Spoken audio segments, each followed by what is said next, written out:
Bom pessoal, bom dia a todos. Então hoje a gente inicia o nosso curso de eletromagnetismo 1, né? Que é então, por hipótese, né, o que ocorre depois de vocês já verem as físicas básicas 3, principalmente, e eventualmente alguma coisa da 4, né? De modo que a gente vai usar coisas, né, que a gente já viu então em física 3, em física 4, e também em alguma disciplina que se tenha visto o cálculo vetorial, né? A gente vai eventualmente lembrar algumas coisas, mas basicamente a gente precisa, né, ter na cabeça que a gente vai usar conceitos já vistos anteriormente, né? Começando com no começo, né?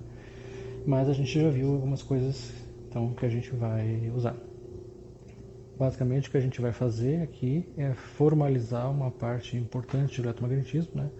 Então você tem, pensando em que como é em geral, né, nos cursos de física, você tem 2 semestres de eletromagnetismo, então esse corresponde ao primeiro semestre, né, primeiro curso do primeiro semestre de eletromagnetismo, e a gente começa então, na verdade, a partir lá do começo de eletrostática, né, e montando coisas que a gente, em termos de formalização, né, algumas já vimos, outras não vimos ainda. Bom, então, começando com a eletrostática, né, a primeira coisa que a gente faz, né, é relembrar a lei de força, né, eletrostática, para daí a partir dela depois desenvolver coisas mais à frente, por exemplo, chegar em campo elétrico. Tá?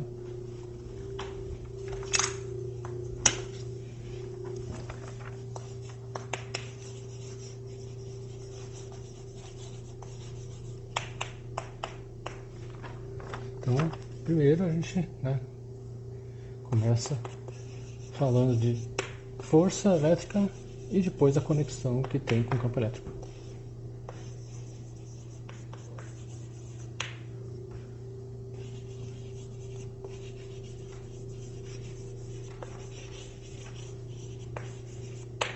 Então, pensando na força eletrostática, né,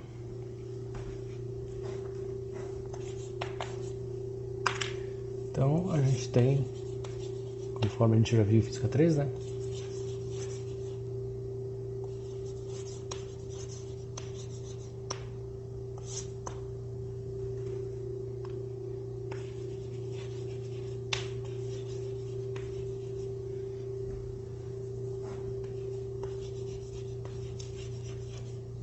então pensando em cargas Qzinho e Qzão, né, que estão situadas em algum local, né, que a gente vai representar as posições por algo do tipo R de Qzinho e R de Qzão.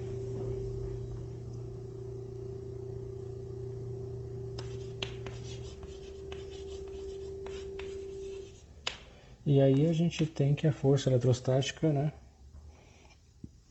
dada em vácuo, né, por cargas que estejam paradas, então, né,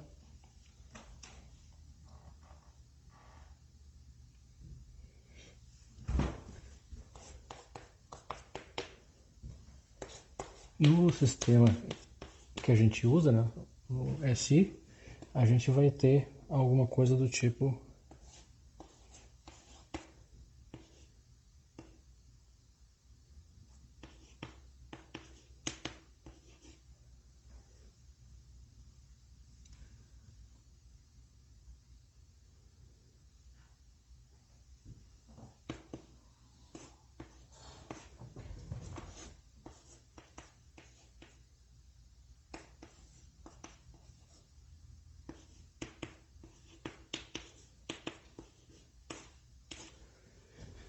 dada por essa expressão, né,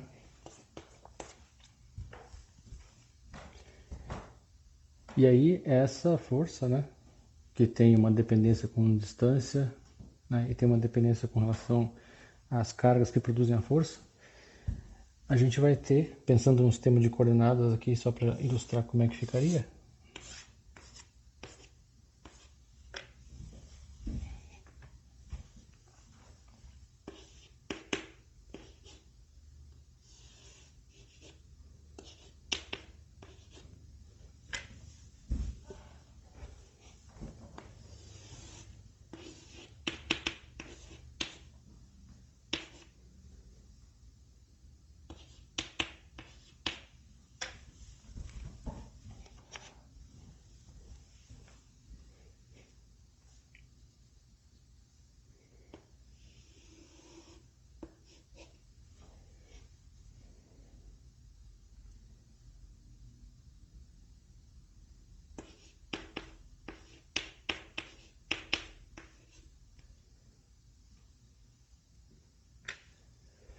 Então, posição RQzinho, a gente tem a carga Qzinho. Posição RQzão, a gente tem a carga Qzão. Esse vetor azul, né, é RQzão menos RQzinho. Então, esse mais esse dá esse aqui, né? E aí, pensando nisso, né, se a gente quer a força que, por hipótese, Qzinho faz em Qzão, então a força que Qzinho faz em Qzão age em Qzão, né? Se Qzinho e Qzão têm mesmo sinal, a força é do tipo repulsiva, né? Então a força que age em Qzão é paralela com o vetor azul e no mesmo sentido que ele. Se as cargas têm sinais opostos, daí a força é atrativa e daí a força é paralela com o vetor azul, só que é no sentido oposto, né? Então, se a gente pensar, né, nessa forma aqui vetorial, né, aqui a gente estaria calculando a força de Qzinho sobre Qzão, né? Se as cargas têm sinais, mesmo sinal, então esse fator é positivo, esse fator é positivo, esse fator é positivo, e aqui a gente tem um vetor, que é o vetor azul, né? Se a força é de Qzinho sobre Qzão, então vai atuar em Qzão, e sendo isso daqui positivo, é no mesmo sentido, né, que o vetor RQzão menos RQzinho. Então essa é a força de Qzinho sobre Qzão. A força de Qzão sobre Qzinho, né, é menos essa expressão aqui. Só trocar as posições de Qzinho com Qzão.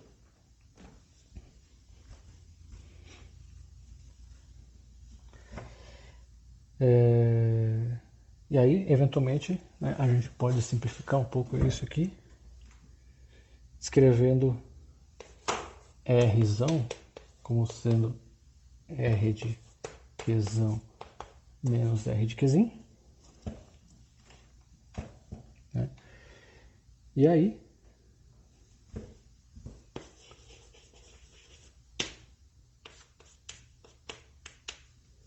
a força fica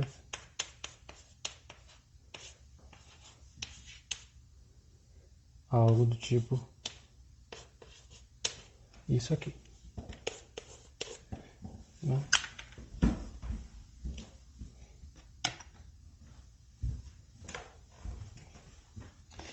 Onde esse fator ε0, né, ele é um fator que tem um certo valor numérico, né, e tem um nome, né?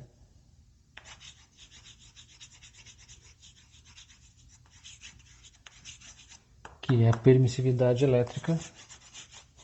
E no caso aqui, né, pelo menos por um bom tempo, a gente vai estar sempre falando de vácuo. Então as cargas estão paradas, né, e daí a força eletrostática entre elas é dada por essa expressão 1 ou 2 aqui.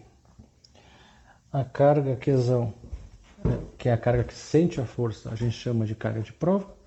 A carga Qzinho, né, que é a carga que produz a força, é chamada de carga geradora. Claro que se a gente quiser ao contrário, né, então Qzão vai ser a carga geradora e Qzinho vai ser a carga de prova. Tá?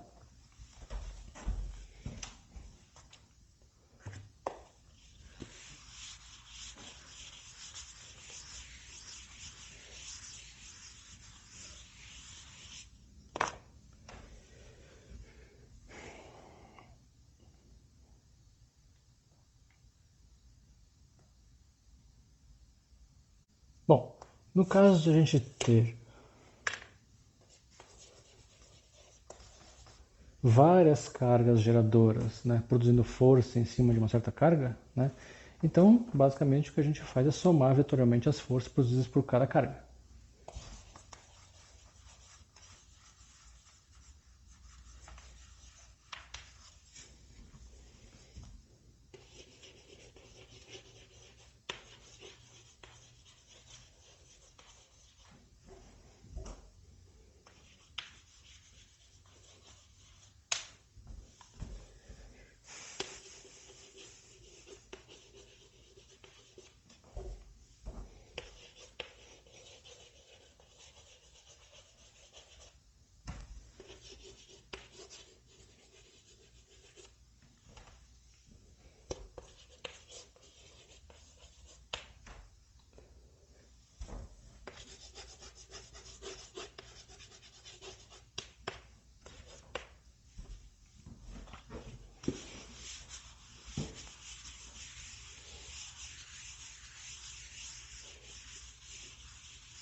Então a gente fica com uma expressão, né, que é basicamente algo do tipo Q1 Qzão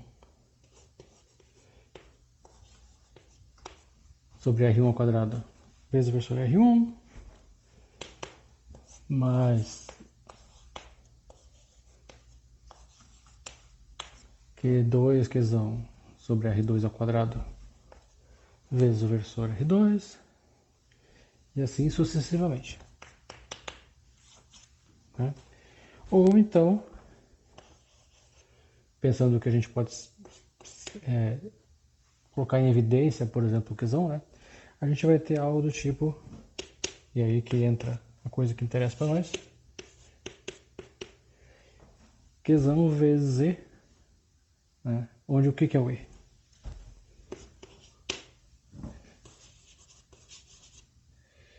Temos matemáticos e, nesse caso,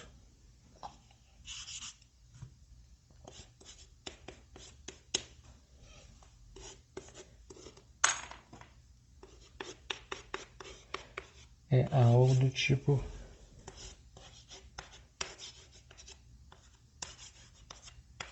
isso aqui.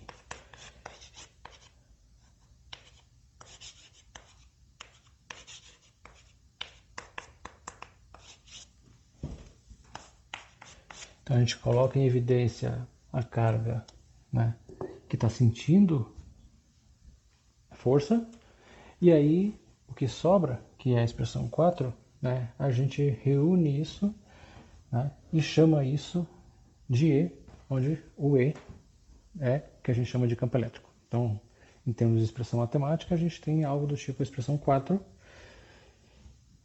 E aí, né, o que interessa nesse ponto, né, é que isso daqui, a expressão 4, na verdade, independe da existência da carga de prova. Então, isso aqui, né, o campo elétrico dado por 4, é o efeito no espaço produzido pelas cargas fontes, Q1, Q2, etc., que estão situadas em certas posições R1, R2, etc., e produz um certo efeito em cima de uma posição genérica R, né, no espaço. E se você coloca daí uma carga Qzão, que é uma carga de prova, para sentir o efeito desse campo elétrico, vai aparecer em cima dessa força, dessa carga, uma força que é dada por 3.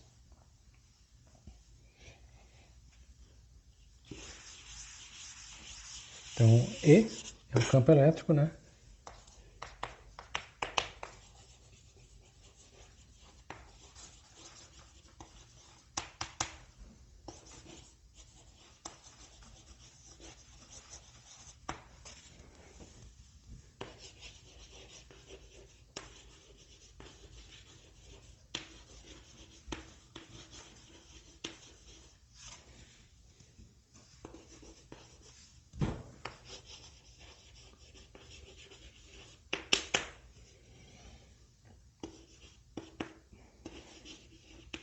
Então, essas cargas, né, produzem na posição R do espaço um campo elétrico que é dado, né, nessa expressão 4 para cargas que são cargas pontuais. Mas a gente pode ter, né, lembrando que a gente já viu isso em Física 3, a gente pode ter uma distribuição de cargas. Então a gente pode estender esse resultado para uma distribuição de cargas.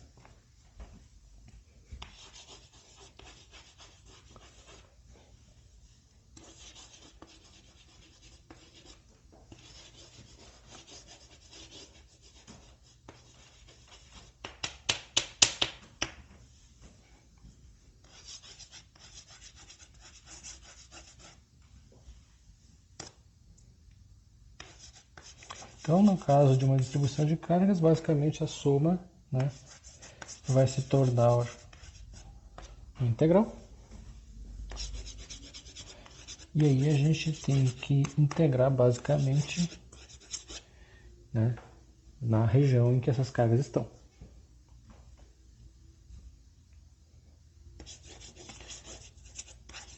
E aí a gente tem que saber, né, se é uma distribuição de cargas que acontece num volume, ou se acontece numa superfície, ou se acontece numa linha, ou eventualmente uma combinação dessas coisas.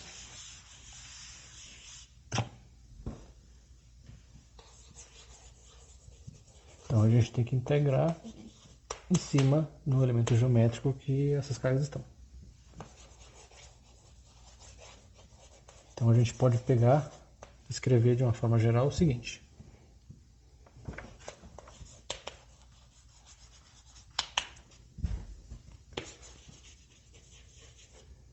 Então, pensando inicialmente, né, uma definição mais ou menos geral, a gente vai ter algo do tipo isso daqui. A gente tem elementos de carga e tem que somar nos elementos de carga. Daí, esses elementos de carga podem estar distribuídos, né, em elementos geométricos. Então, por exemplo, se a gente tiver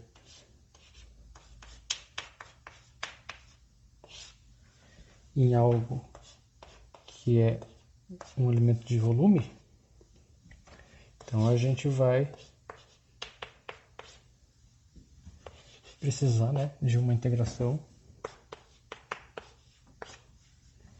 de volume. E aqui a gente tem uma densidade volumétrica de carga. Então a gente vai representar densidades volumétricas por essa letra aqui, que é um ρ, mas a gente vai usar ρ também para coordenadas cilíndricas. Então, em coordenadas cilíndricas, nosso ρ vai ser um ρ.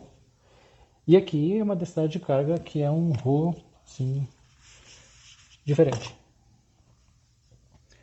Então, aqui ρ é uma densidade volumétrica, e isso é uma integração em cima do elemento de volume.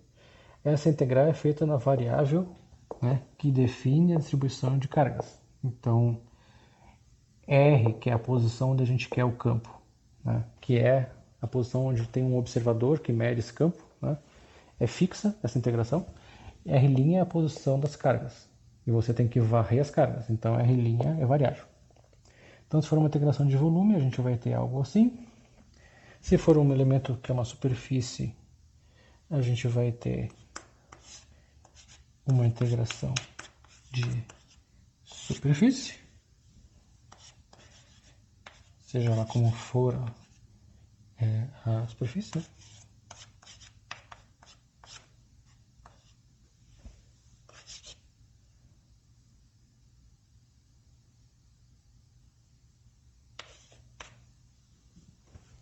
Então, uma integração de superfície, a gente vai ter uma densidade superficial, que a gente vai representar por sigma. Então, ρ é volumétrica, sigma é superficial, e a gente tem que integrar uma superfície.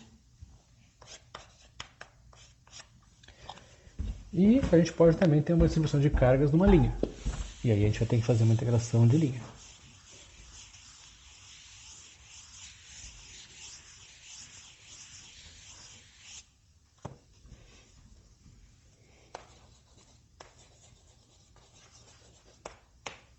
Então, o campo elétrico vai ser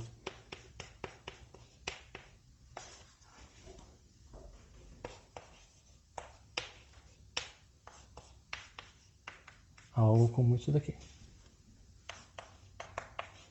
onde a densidade linear de cargas daí é representada por lambda. A gente aqui está falando do campo elétrico eletrostático, a gente vai falar de eletrostática por um bom tempo, né? A relação 3, ela vale em geral, não vale apenas para o campo eletrostático, não vale apenas na sua situação eletrostática. Então, 3 é geral. O campo elétrico dá por 4, ou 2, né, ou 5, é um campo eletrostático, né? E lá mais à frente a gente vai falar sobre isso, né, principalmente em eletro 2, a respeito de como é que fica o campo quando ele não é eletrostático, tá? Mas por um bom tempo a gente vai falar sobre eletrostático. Bom, então, tendo essas expressões para os campos elétricos, então uma coisa que a gente pode fazer é fazer alguns exemplos de aplicação disso, né, só para a gente lembrar de como é que a gente trabalha com essas coisas. Então vamos ver aqui 2 exemplos.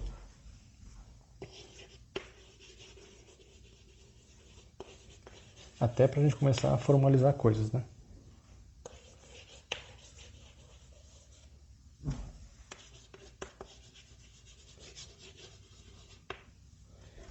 Então, como primeiro exemplo, a gente vai querer achar um campo elétrico em um certo local.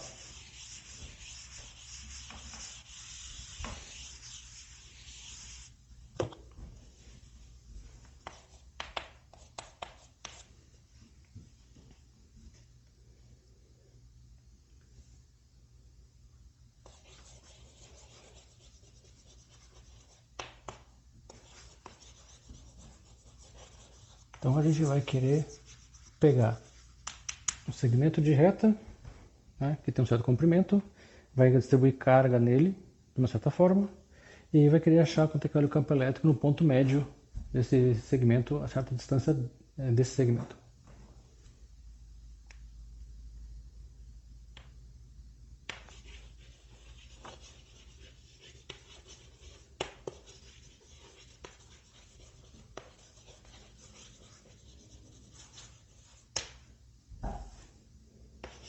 Então a gente vai ter um segmento de reta que tem um comprimento 2L.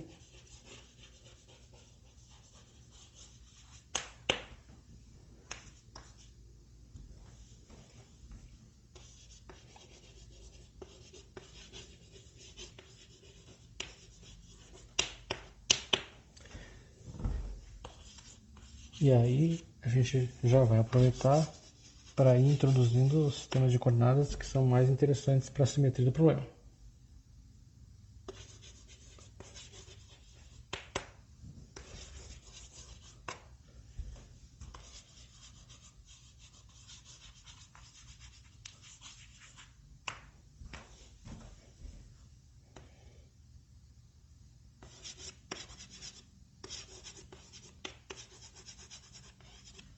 Então, supondo uma densidade linear constante,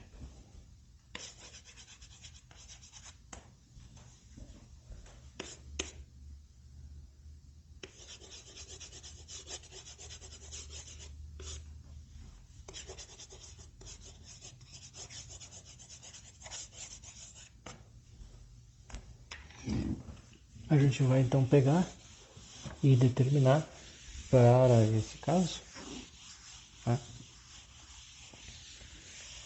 um campo elétrico que é produzido a uma certa distância z do segmento a partir do ponto médio. Tá? Então, pensando em termos de representação gráfica,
Então aqui eu coloquei algumas, fazer uma representação gráfica, coloquei alguns elementos que são importantes.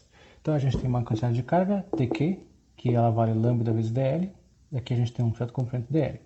O comprimento total do fio vale 2L, então colocando no ponto médio, né, menos L até L. Esse eixo aqui a gente pode chamar de qualquer coisa, x, y, Lzinho, enfim, qualquer coisa. A gente precisa da distância, né, entre carga, que gera o campo elétrico, e o ponto onde tem o observador, que é aqui. Né? E aí a gente vai ter a produção de um campo elétrico, e nesse caso específico, né, dependendo de qual é o sinal da carga, se a carga é positiva, o campo elétrico é orientado para lá. Se a carga é negativa, o campo elétrico é orientado para cá. Né? De todo modo, como a gente não sabe qual é, a gente só representa a direção, né, o sentido, vai depender de qual é o sentido da carga. Então, para representar essas grandezas, a gente usa esses parâmetros que estão aí, e aí a gente vai precisar, né, para trabalhar com esse problema, né, basicamente de tudo que está aí. E aí, nesse caso específico, a gente pode, né, caso a gente queira, explorar algum tipo de simetria que a gente tem nesse problema. Então, por exemplo, como a gente está, né, querendo saber o campo elétrico num ponto que é o ponto médio, né, a distância z do ponto médio entre os do fio, né, a gente sabe que para cada elemento de carga que tem uma certa distância, né, do ponto médio para a direita, tem um elemento de carga correspondente para a esquerda. Então o que acontece é que se a gente pegar esse campo elétrico e decompor na direção z e na outra direção que é perpendicular a z, essa componente, seja ele orientado para cima ou para baixo, né, essa componente que você tem na decomposição na direção aqui paralela com o fio, ela vai se anular com outro elemento de carga que tem aqui que produz um campo elétrico daí orientado para nessa direção e que decomposto, né, quando combinado vetorialmente com aquele outro, né, se anula. Então basicamente a gente só precisa se preocupar na verdade o que acontece com as componentes que estão na direção Z, porque o campo elétrico nessa direção, ao ser decomposto para cá, seja para cima ou seja para baixo, né, ele se soma com o do outro lado. Né?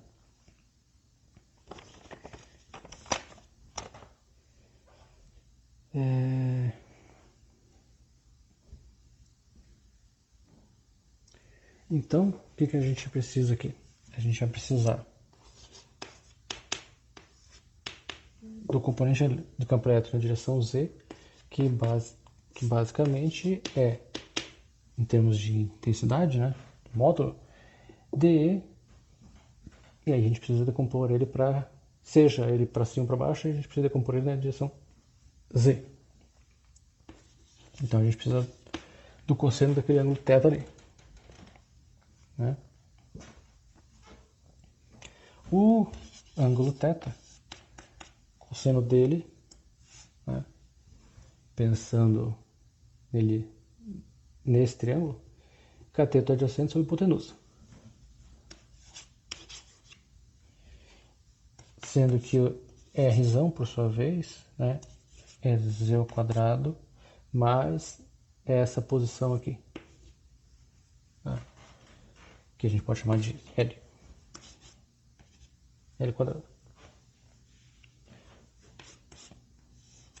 Isso aqui.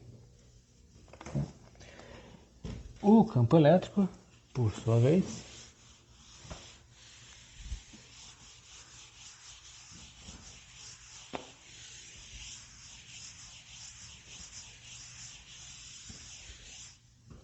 vai ser algo do tipo 1 sobre 4 π y0, né, dq, e aí vamos colocar assim para garantir que a gente tem algo positivo, né, pensando no módulo, sobre R quadrado. E isso vai dar 1 sobre 4 πε0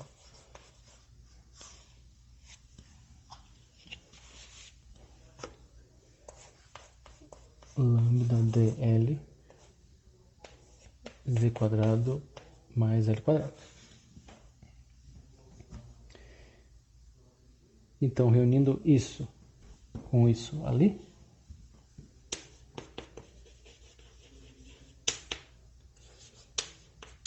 o campo elétrico na direção Z vai ser algo do tipo 1 sobre 4 πε0 lambda dl z quadrado mais L quadrado, que é esse pedaço aqui, z quadrado mais L quadrado raiz. Então, lambda z 4 πε0 dl z quadrado mais L quadrado no 3/2.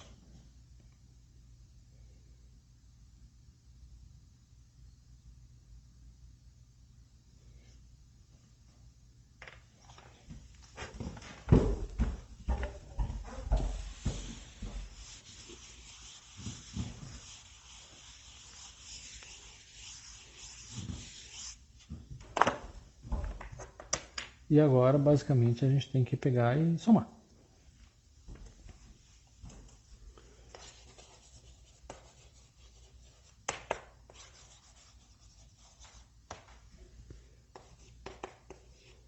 O campo elétrico na direção Z é a soma dos campos elétricos elementares na direção Z. E aí já colocando para fora da integral as coisas que são constantes para a integral.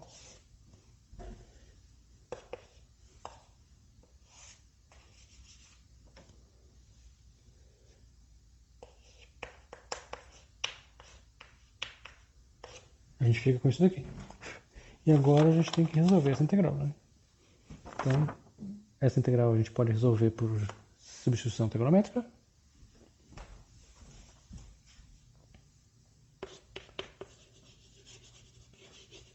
Nesse caso a gente vai ter algo do tipo uma substituição por tangente, né?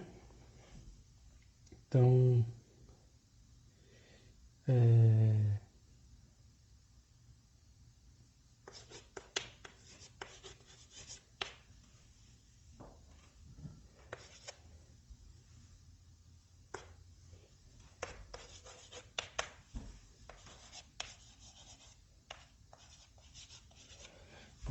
L vai ser z tangente de alfa e dl vai ser z secante ao quadrado de alfa.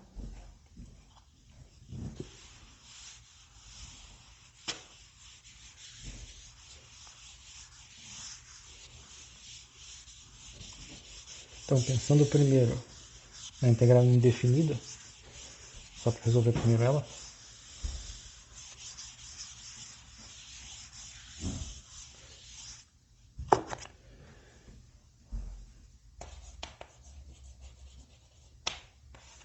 Então, dl z quadrado mais l quadrado a 3/2.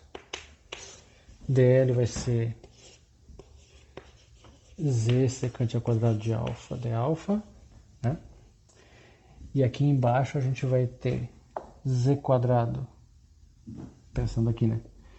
Z quadrado tangente ao quadrado, z quadrado é evidência, z quadrado 3/2 é z ao cubo. Sobra 1 mais tangente ao quadrado, que é secante ao quadrado, na 3/2 é secante ao cubo.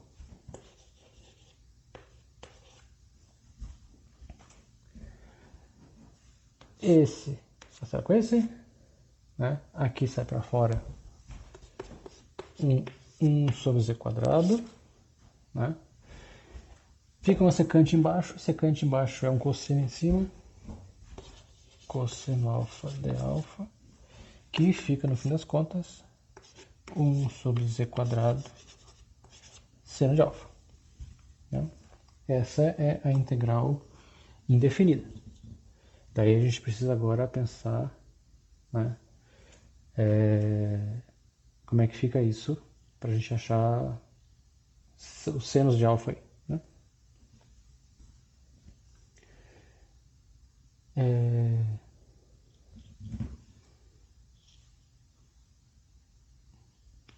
Bom, deixa a figura aí, pode ser útil. Então, se a gente tem que, pensando na tangente alfa, né, é L sobre Z, e aí a gente lembra que tangente, né, é seno sobre cosseno, ou cateto oposto sobre cateto adjacente, né, a gente vai ter que cateto oposto é esse e cateto adjacente é esse aqui. Né? E aí, isso vai nos dar como seno de alfa, né, cateto oposto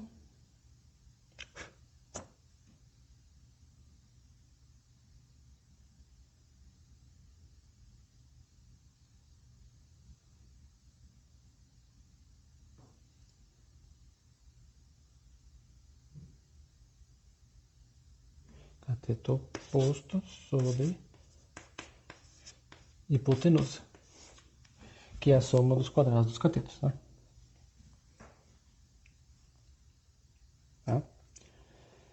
Então,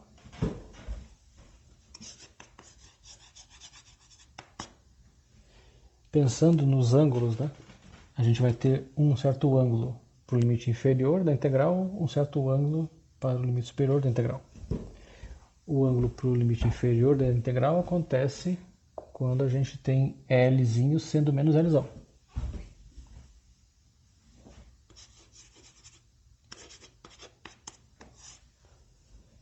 Então isso vai dar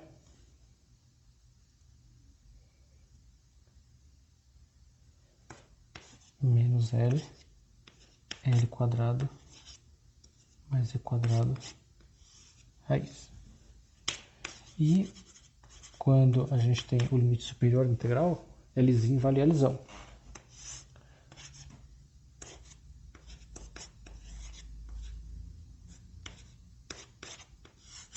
Então, esse aqui é o limite superior, aquele lá é o limite inferior. Daí agora, a gente reúne essas duas coisas. A integral indefinida dá esta expressão. Então agora a gente junta com as coisas que a gente tem lá.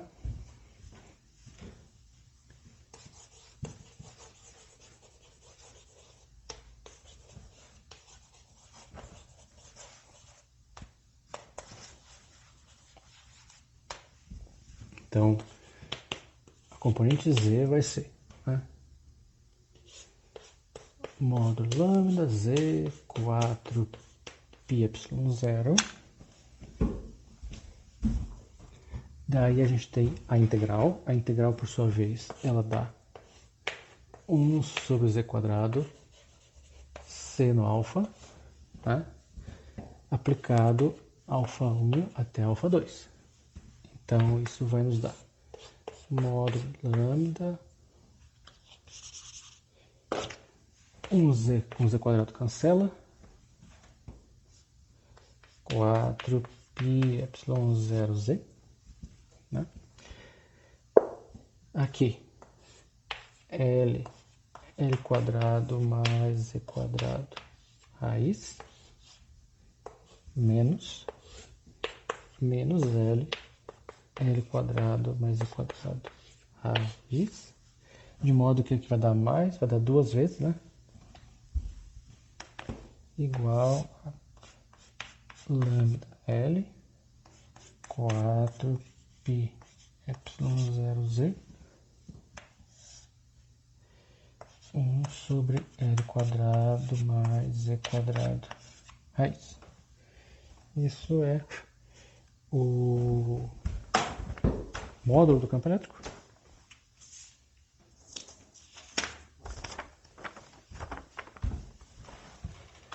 E aí, só para escrever isso. Opa, só uma coisa, né? Aqui na verdade é um 2, né? Porque os dois termos são iguais, dá o dobro.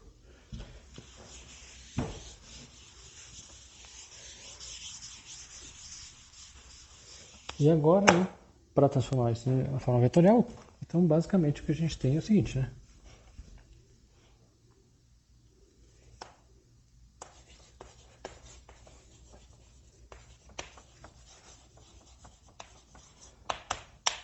A gente tem que pegar e considerar que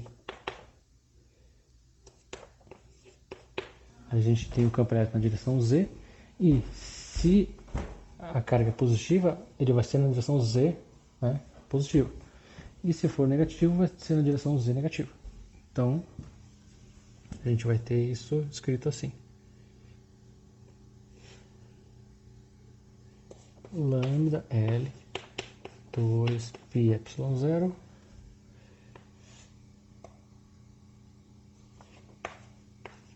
versor Z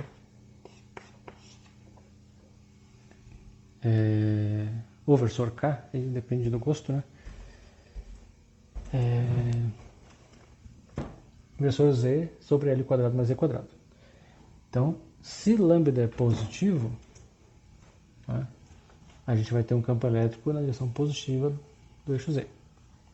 Se o lambda é negativo, a gente vai ter no outro sentido.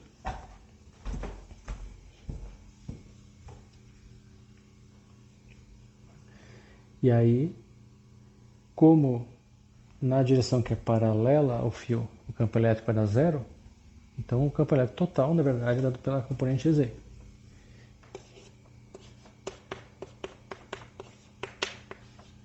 Então o campo elétrico total, nesse caso, para esse ponto, vai ser dado por essa expressão. É que eu cortei um Z aqui.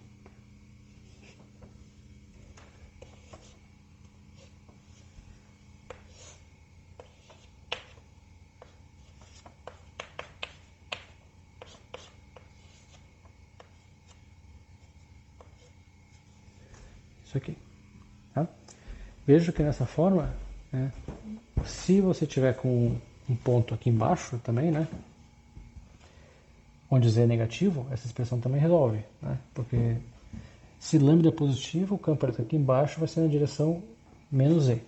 Então, lá embaixo, Z é negativo, né, com lambda positivo, tudo isso daqui é negativo, vai dar na direção menos Z. Mesma coisa vale para lambda negativo. Tá? Então a gente resolve o problema inteiro, né? Qualquer posição que você tenha o ponto de observação. Tá? É isso aí. Então esse é o nosso primeiro problema. Segundo problema, né? Para a gente dar mais uma treinada nessa parte.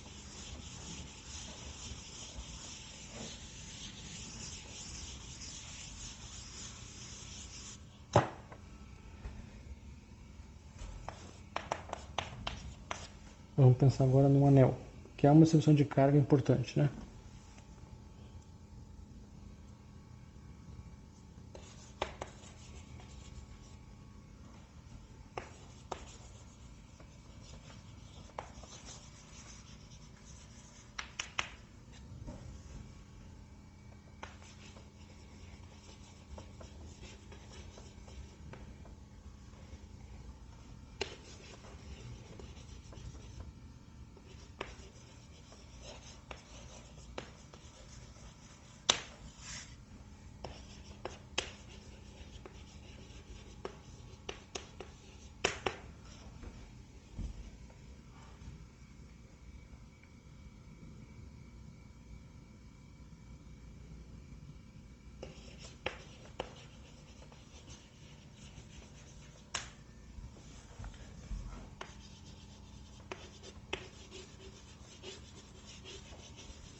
Então a gente vai ter um anel, ele tem um certo raio A, né? E daí vai ter a carga distribuída de forma homogênea sobre ele.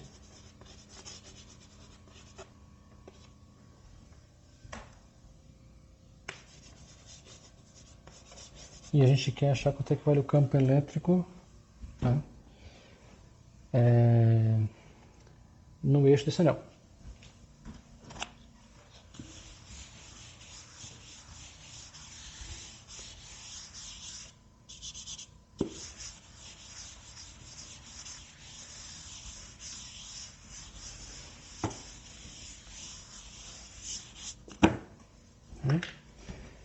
Então, pensando em termos de desenho, a gente vai ter um anel, ele tem um certo raio, que vai ser a posição de um ponto no anel, né, vai ser dado por um vetor que a gente pode chamar de RQ, esse é R da carga. Daí a gente tem o eixo do anel, né, e a gente quer o campo elétrico num ponto desse eixo, que a gente vai chamar de Rzinho, já para começar a usar termos e grandezas mais formais, né? Bom, daí aqui a gente tem que aproveitar e usar um sistema de coordenadas que seja mais útil para esse caso. Então, como a gente tem uma certa simetria para o anel, né? O anel ele é circular, tem um eixo de simetria, que é justamente onde a gente quer achar o campo elétrico. E aí, por causa dessa simetria que ele tem em torno de um eixo, a gente tem então aqui a ideia de usar simetrias, né, coordenadas cilíndricas, por causa da simetria em torno de um eixo. Com coordenadas cilíndricas, então esse eixo aqui, né, o eixo do anel, a gente pode representar ele por eixo Z, de modo que no plano do anel a gente vai usar coordenadas que são coordenadas cilíndricas, ρ e θ. O plano do anel seria o plano XY, né? E aí a gente vai usar então isso como sistema de coordenadas e vai escrever grandezas importantes como RQ e R e grandezas que são derivadas disso em termos do sistema de coordenadas cilíndrico.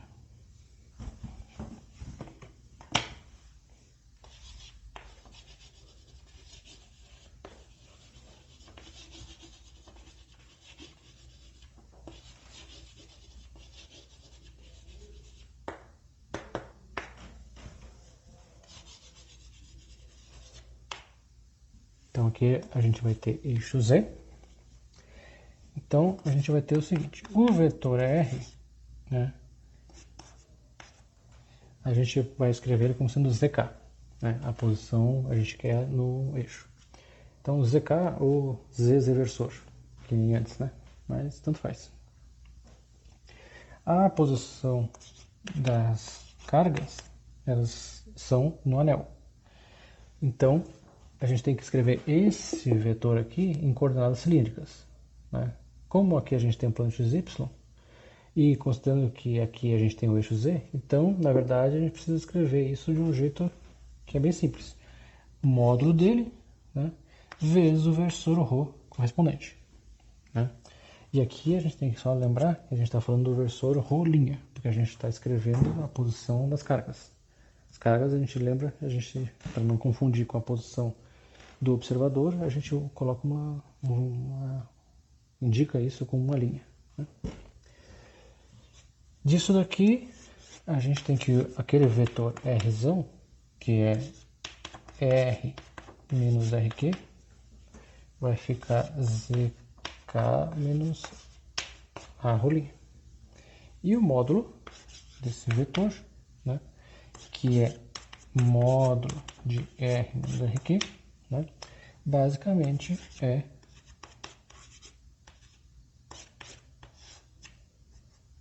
como todo módulo, né, é o produto escalar desse vetor com ele mesmo. E aí, nesse caso, como o sistema de coordenadas é ortogonal, fica fácil. Então, Isso dá conta dessa parte. A gente precisa também escrever o elemento de carga. E aí a gente tem uma densidade linear. Então a gente representa por lambda, né? E tem um elemento de arco que a gente representa por dl. Então, dq vai ser algo do tipo lambda dl. Né? O dl, por sua vez, é um elemento de arco. Então vai ser a d θ'. Tá? Daí, usando a forma 5D que a gente viu agora há pouco, tá? E reunindo tudo isso aí, a gente vai ter o seguinte: o campo elétrico vai ser 1 sobre 4 πε0, uma integral, e aí a gente tem que dar toda a volta no perímetro do anel.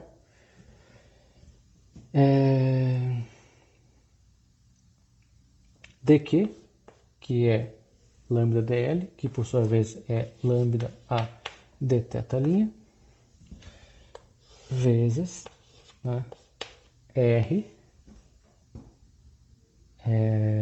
sobre r ao cubo, ou r versor sobre r, 1 sobre r quadrado. Então a gente vai escrever assim. Isso aqui.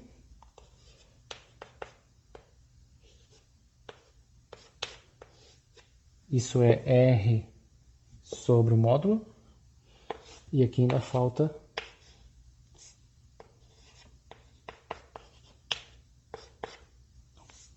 isso aqui, né? Que é o r quadrado. dq é r vetor sobre o módulo, 1 sobre r ao quadrado.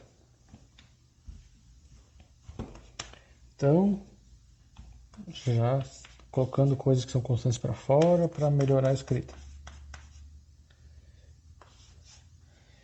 Desse primeiro pedaço do zk aqui. Zk é constante.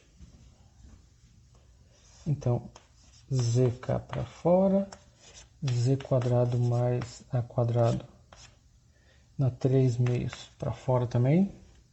Sobra só a integral aqui de θ'. Fechado. Toda a volta no perímetro.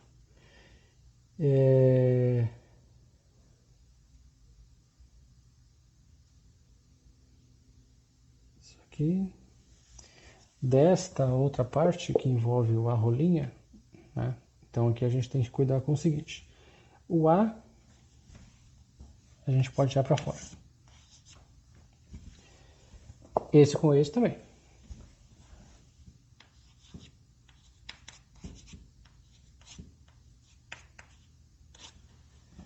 Mas a gente tem que ter cuidado porque o versor k ele pode ser tirado para fora da integral. Ele é uma constante com relação ao ângulo θ'.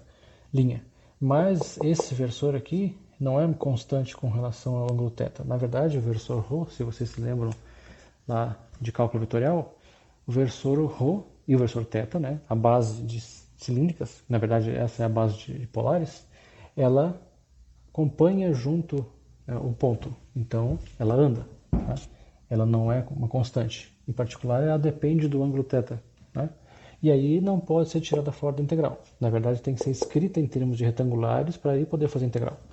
Rolinha é cosseno θ' i mais seno θ' j. Isso é rolinha.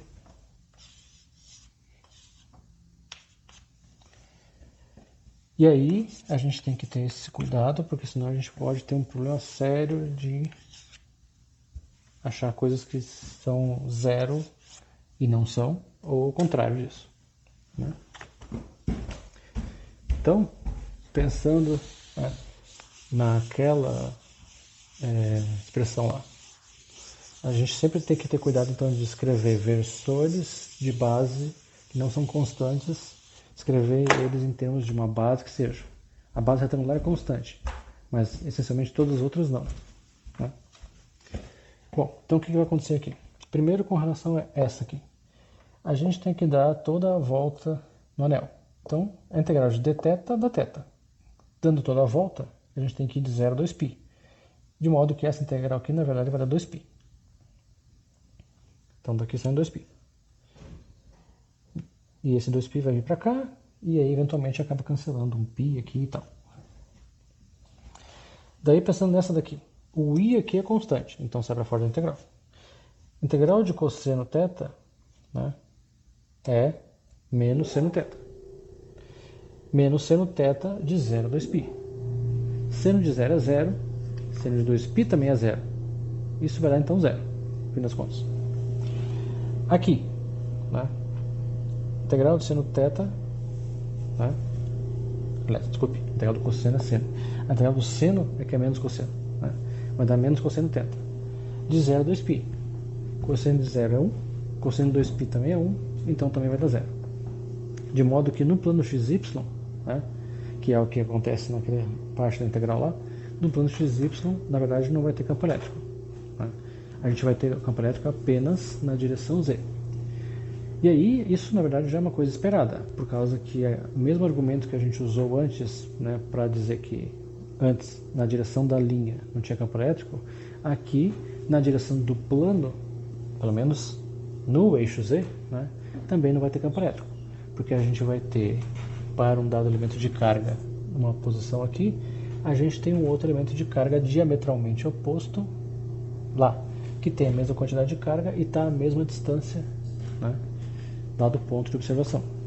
De modo que, quando a gente faz a conta, né, na direção que é paralela com o plano do anel, no eixo z, né, a gente fica com campo elétrico nulo. Então, essa integral dá 0, essa integral dá 0, essa integral dá 2π, e o resultado que a gente chega é o seguinte.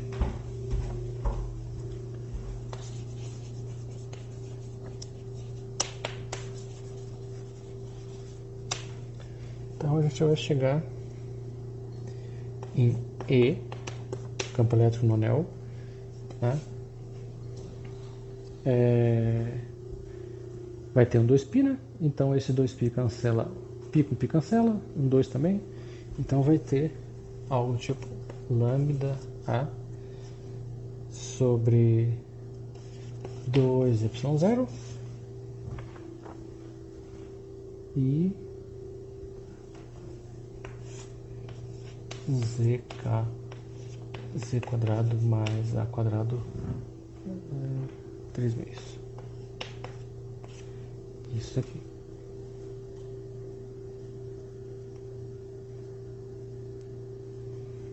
Tá?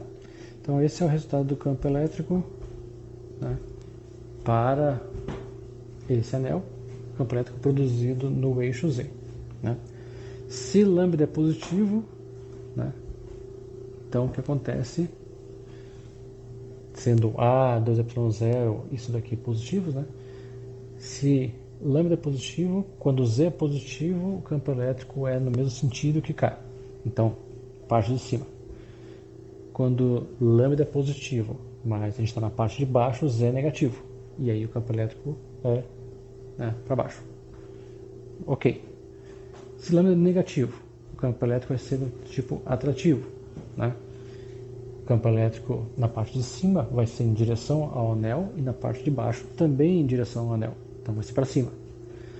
Lambda é negativo, Z é positivo, campo elétrico para baixo. Lambda é negativo, Z é negativo, campo elétrico para cima. Ok. Tudo certinho. Tudo de acordo com o que a gente já esperava. Tá? Beleza? Bom, esse resultado é um resultado importante, né? E aí a gente já pode pensar, né, que a gente conseguiu achar o campo elétrico, né, no eixo do anel. Aqui é um ponto onde há uma certa simetria, é uma simetria cilíndrica. E aí não tem componente de campo elétrico na direção que é paralela com o plano. Tá? Mas e se eu tiver um ponto fora do eixo do anel? Tá? Um ponto aqui, por exemplo. Tá? Tem campo elétrico lá? Sim. Certamente tem campo elétrico lá. Você tem uma distribuição de cargas, essa distribuição de cargas já gera campo elétrico em todo o espaço. Né? Como que você faz para achar? Bom, em princípio, né, faria a mesma coisa. Só que aí o vetor R ele vai ter componentes não só em Z, mas também vai ter componente no plano XY, né? E aí, isso faz com que essa integração aqui se torne, na verdade, impossível de ser realizada, tá? Então, integração direta para achar o campo elétrico aqui, né? Integração direta feita de forma analítica, né? Pensando num resultado exato, né? Sem fazer uma integração numérica, por exemplo, né? A gente não vai conseguir fazer isso desta forma, tá? A gente vai sim achar, né, o campo elétrico num ponto qualquer, ou pelo menos alguma função que permita com que a gente ache o campo elétrico aí num ponto qualquer, mas para isso a gente vai ter que ver depois outras coisas, em particular a gente vai ter que depois resolver equações de Laplace. Mas é importante que a gente saiba esse resultado, né, por causa que a gente vai acabar usando esse resultado para chegar no resultado para um ponto qualquer ali em torno do anel, tá? Bom, então, pensando nessas coisas iniciais, né, a gente falou sobre força elétrica, campo elétrico, né, gerado por uma distribuição, e vimos dois exemplos que são úteis, né, pensando no que a gente vai ver mais em seguida. Bom, próximo passo, né, explorar a simetria mais profundamente, né, de modo que a gente pode eventualmente chegar em algum tipo de resultado, né, que seja inteligente em termos de explorar a simetria, que permite que a gente ache outras coisas, né, que são importantes, né, e que nos leve a uma formalização maior do eletromagnetismo, tá? Então, na próxima aula a gente fala sobre a famosa lei de Gauss elétrica, tá? Pessoal, obrigado então a todos, até mais, tchau.